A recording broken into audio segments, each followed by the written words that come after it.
Hi everyone, welcome back. Hi everyone, welcome back to Dad's Planning Politics, your favorite podcast and now successful YouTube account because we started uploading all our videos to YouTube and they're actually doing quite well. So I would recommend checking that out as well. And if you're here listening from our YouTube account, please head on over to our Spotify and see the other medium in which we publish our podcasts. So very exciting. We're really getting across all the fields. You won't be able to ignore us even if you try. So we've got a lot to get into today. Dada, do you want to run through the different Sure. topics? We're going to start with Mark Carney's visit to Donald Trump. Then we're going to talk about the Reform UK big wins in the local government elections in the UK. Then we're going to look at the conflict between Pakistan and India. And then, of course, as usual, we'll follow up with the upshot of the Australian election, the remarkable decisive win by the Albanese Labor government quite recently. Yeah, great. Obviously, we'll be talking a lot about that. But for now, let's just get into some other regions in the world. I'm going to talk about Carney again because we love Carney here at Dad's Planning Politics. And obviously, Carney had a visit with Trump in the White House, in the Oval Office. So a lot happened in that, a lot of really quotable moments, I would say. I think the first thing that Trump said to Carney when he walked into the room is that Trump himself was the greatest thing that ever happened to Carney, and he should be grateful. So it's interesting that he has enough self-awareness to know he's the reason that Carney's in government. But does he understand that it's because people hate him so much? And therefore, the fact that he's acknowledging that, I don't know, it's quite a statement to me. I don't know what you think about that. I think he totally understands it, but this is typical Donald Trump, right? He ignores such things and just takes it from his perspective. And then he just says, we're going to be great friends, even though everything he's spoken about means that the whole of Canada hates the US. But Trump just ignores that, which is quite a skill, really, the way he does it. But I don't know if it's a skill. I think it's just being ignorant and disrespectful. But anyone could do that. No, They but just have enough. you got to be pretty organized in your mind to pull it off, right? I mean, it's pull what off? Just pretending you don't know what shit they're saying about you got to you. remember what stuff you don't know, what stuff you do know. It becomes rather confusing, I think. I feel like I do that every day of my life. You obviously don't pay much attention to how you interact Mark with Carney, people, but I do. stepping back, if you think about the Zelensky visit to the White House, the famous visit where he was abused and patronized by Vance and Trump. Of course, any new leader going into the White House worries about that a bit, but I think Carney gave a masterclass in how to deal with Trump because I loved his quote where he talked about, from a real estate point of view, Donald, some things aren't for sale. For example, where we're sitting in the White House here, Buckingham Palace and Canada as well. And so that was in terminology that Trump could fully understand. And it was done in a really smart, light-hearted, funny way. Yeah. Which doesn't excuse Trump having a dramatic reaction. Like if Trump came back at that and got mad, it wouldn't make sense. The context is chill. It's having a chat. It's just a couple of mates having a good time. He out-entertained Trump in a way. So it was really fascinating. Trump then said, we'll never say never. And then I think Carney said, well, it will be never. I mean, obviously very fair. And it's just interesting how the Oval Office has now turned into this media publicity space. I mean, it always was, right? But now the fact that every single meeting is televised to such an extent and like scrutinized every second of the conversation, it's really become what Trump wanted it to be. It's like the interview segment in a reality TV show where you cut to the side and then you see the two people telling you their true thoughts.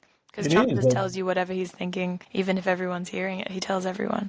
And it is. And the whole setup with all of his staff, a myriad of people in the room with all this ridiculous glitzy stuff now in the Oval Office. It's like the gold hanging from the ceiling and the Henry wall. VIII or something. Yeah, exactly. So outdated, so tacky, so incredibly tacky. But so obviously that's been a very big thing in the, continuing escapades of Donald Trump. Well done to Mark Carney, and he's giving a masterclass to the likes of Albo and others who will visit Trump of how to handle it, right? Don't be subservient, be funny, and be direct and firm and strong.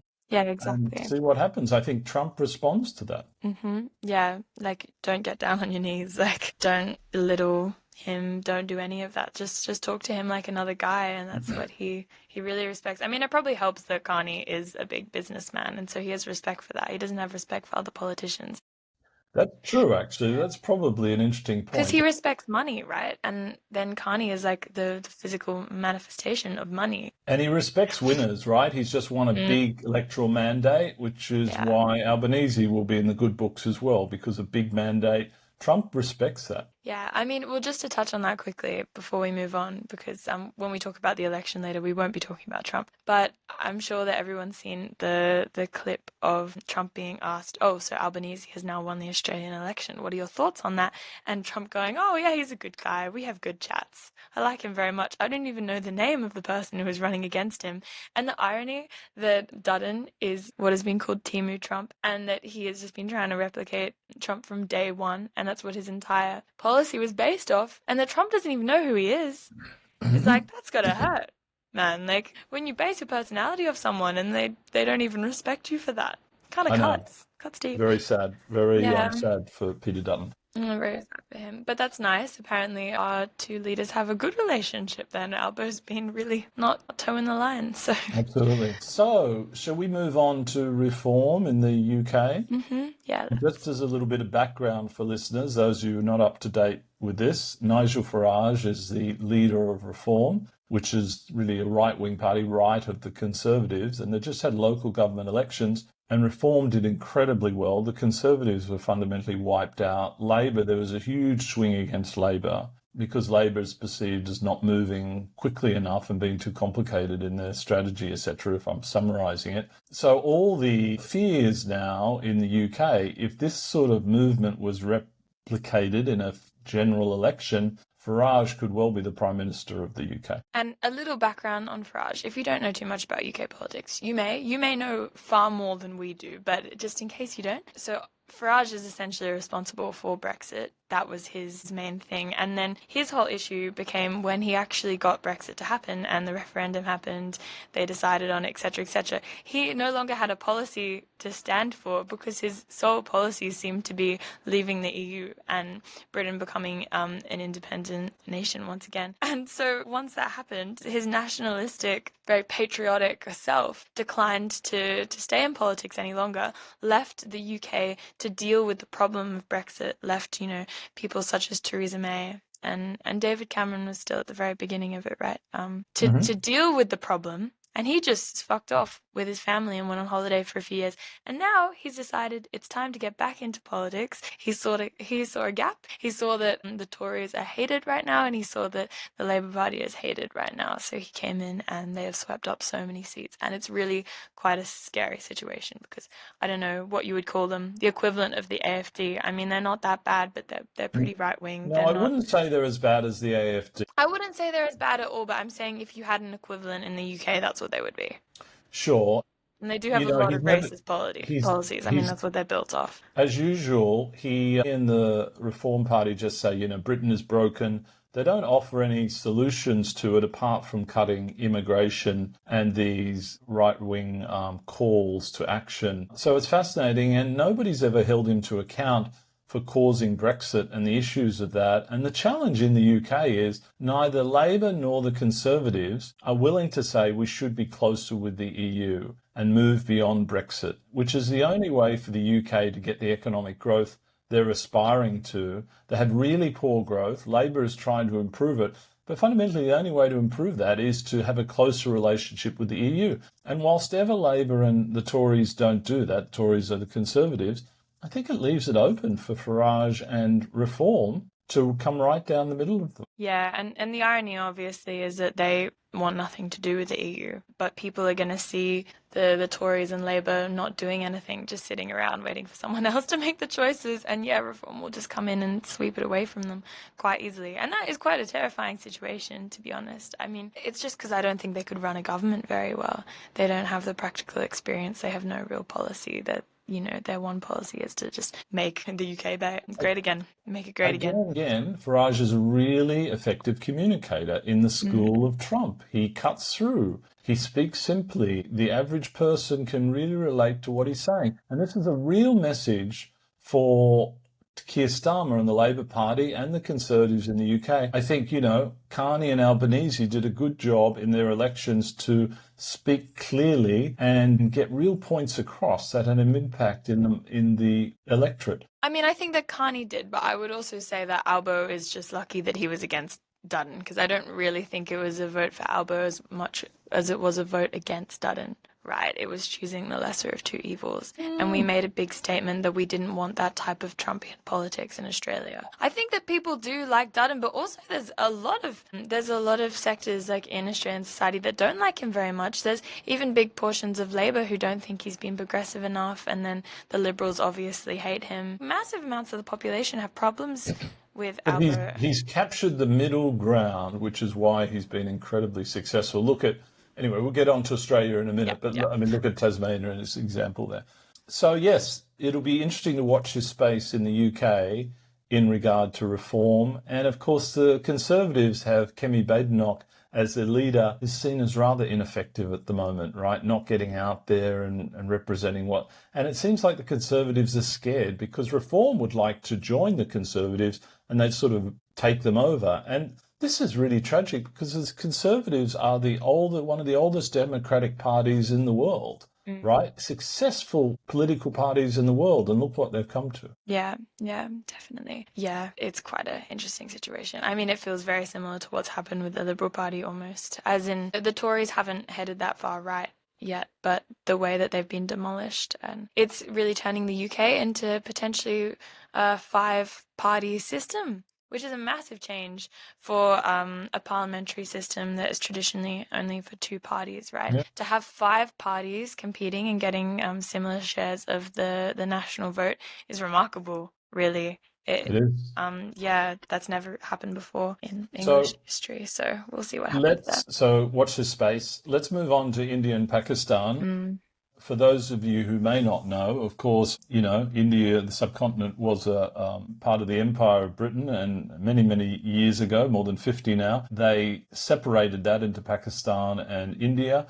Pakistan primarily Muslim, India primarily Hindu, but of course there's hundreds of millions of Hindus in Pakistan and vice versa. And so it's always been a very contentious border. Kashmir was the line of control. Part of Kashmir's in India, part of Kashmir's in Pakistan, and there's a part of Kashmir which was sort of in this neutral zone, and it's always been contentious. Both parties, both countries are nuclear powers, and they also border China, so this is a very critical part of the world. And quite recently there was an attack in the Indian-controlled part of Kashmir by Pakistani terrorists, and something like 30 people were killed and such in that. I think it was 15 people, and most of them were tourists, I believe, or at least it was in a very touristy area, so it felt like a statement to Indian controlled, Indian ministered Kashmir, I think it is, because when you're targeting the tourism industry, not just the military sections of a country, you're really making a statement like you don't want people to be there. You don't think they deserve to be there. It's been off limits for many, many years. I went there maybe 40 years ago and stuff, and you haven't been able to easily go there. So anyway, as a result of that, they're both super pissed off with each other. And just the day or so ago, India attacked part of Pakistan, some of these areas where they thought the terrorists had come from, and bomb sites with fighter jets. Yeah. And then Pakistan says they're down 3 Indian fighter jets with missiles. I know that 31 people died there, and I think around 51 people were injured. So obviously the toll is just getting higher.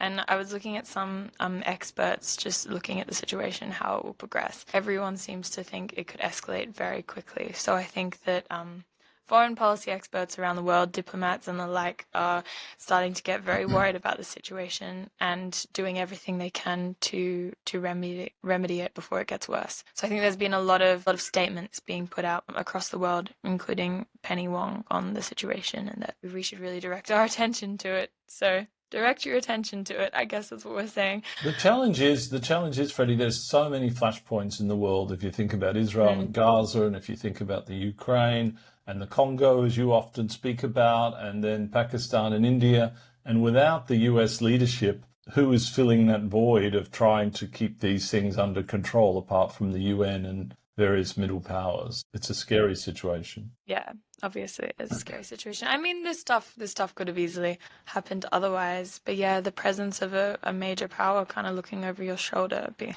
like, don't make the wrong move because I won't keep giving you aid anymore. Like, if you don't have hope, it's almost like a lot of what the US did, like US aid, for example, they did to benefit the US, but it did benefit people across the world, and it gave people hope that things could change and that things could be better.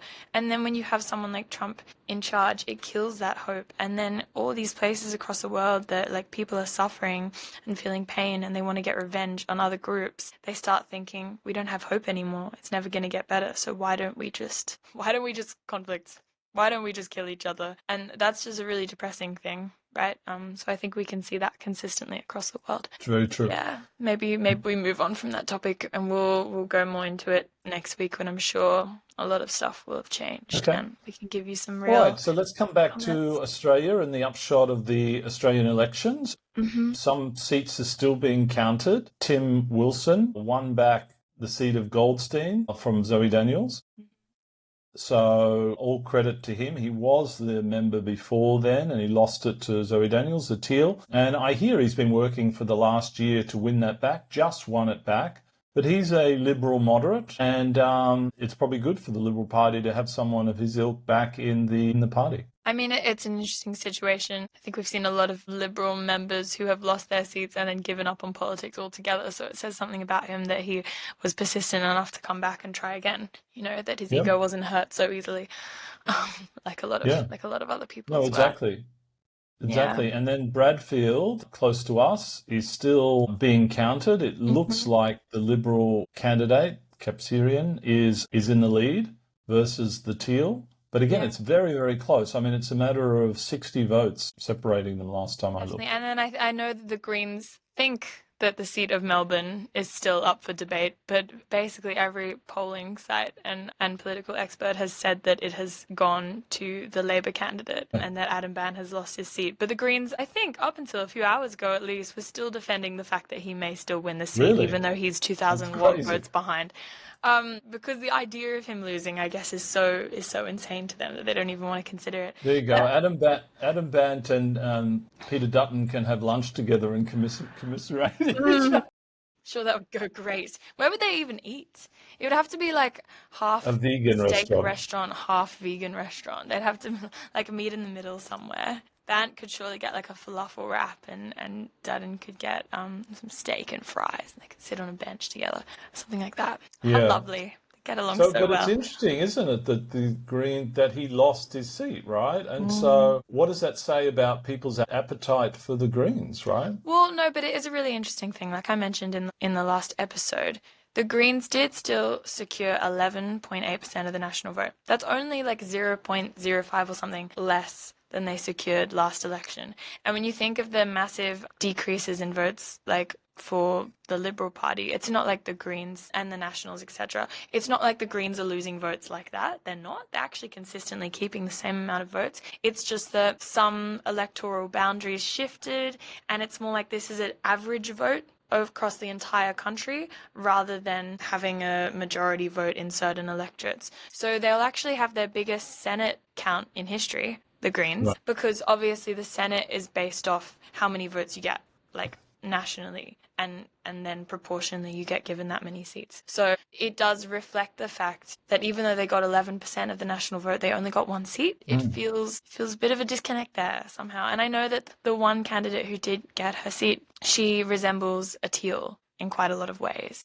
Oh, interesting. She's a middle-aged white woman who, has lots of experience. And so she has either won her seat for the first time or retained her seat. So it's quite interesting to see what's happening there. I do think it is interesting. And I think they swayed from the middle ground somewhat. And many people feel they're very radical in various topics. And so that could be something to do with the House of Representatives. But I also think that a lot of the time, people who vote for Greens first preference, and then they probably vote for Labor.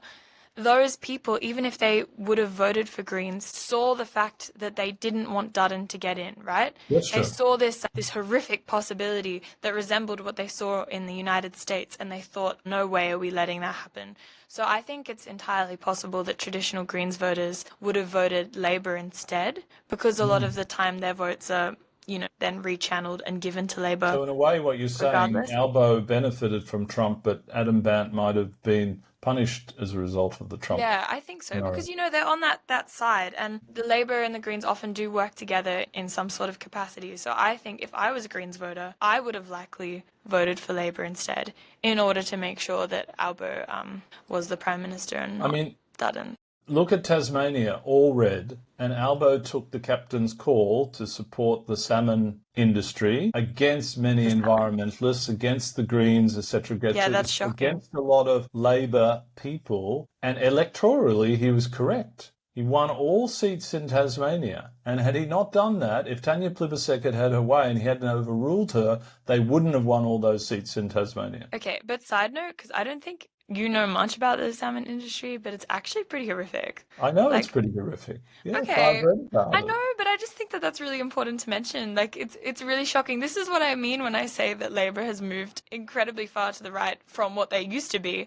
Because how can they condone such a terrifying industry? I mean, if you have seen some of the videos that are coming out of these Tasmanian salmon farms, there's these deformed fish that are like they look like this. They have a massive crack in their backs, and they're swimming all wonky, and they have multiple eyes.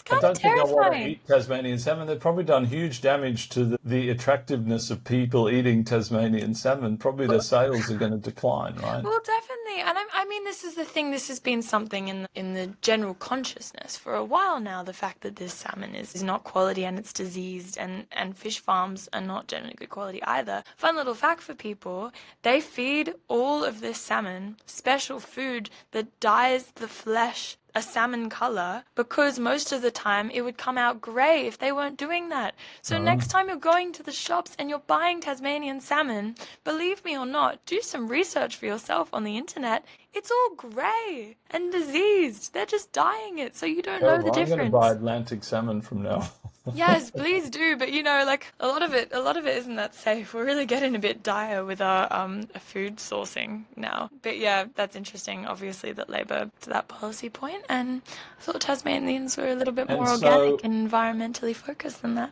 Never mind. and so now the big questions is the Liberals will meet next week to appoint their new leader. Yeah.